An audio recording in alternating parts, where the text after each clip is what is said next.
This your boy Lucky from the Marina Boys.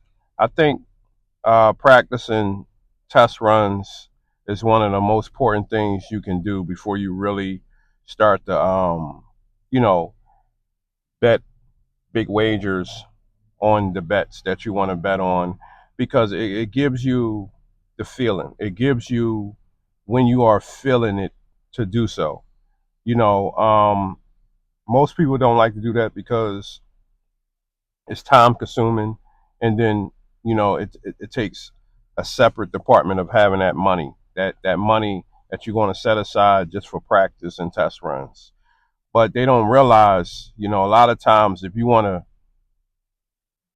see a pattern that you're not used to seeing, sometimes to get that feeling, sometimes you can feel it when you do all the practices and test runs. You can feel it when it's coming back up again. You can feel the patterns, whether it's the prop. I say like this: you whatever sport, whatever team, you can take that one team, you can take that one player for the whole year, and you could just write down all the times that player went over on a prop, went under, and just do that for the whole year, and for the whole team, how many times they won, how many times they covered the spread, how many times the game total went over and stayed under.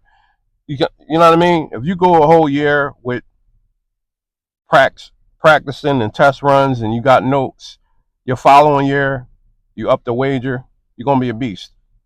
You know what I mean? Because that right there stays with you. You only get better on know what you're looking at. Once you can see a pattern in a system, the next year come, you can feel that. You can feel. You can. You. I mean, you ain't gonna be able to sleep. You're gonna be able to call it out and be like, "No, they're gonna cover that spread. No, they're gonna win. Such and such gonna have this." It's kind of like preparing yourself, because now you got more data, you got more statistics to go off of.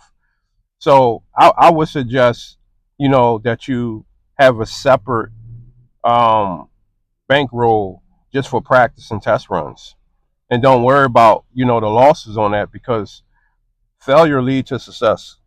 So you look at it and say, okay, I might have failed this year on that, but it was all practice. But if you believe and have confidence, and next year it's pretty much going to be the same thing. You go ahead and look at your notes, and you want to have the advantage.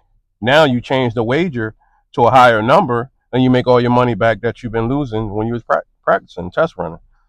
And that's how that's how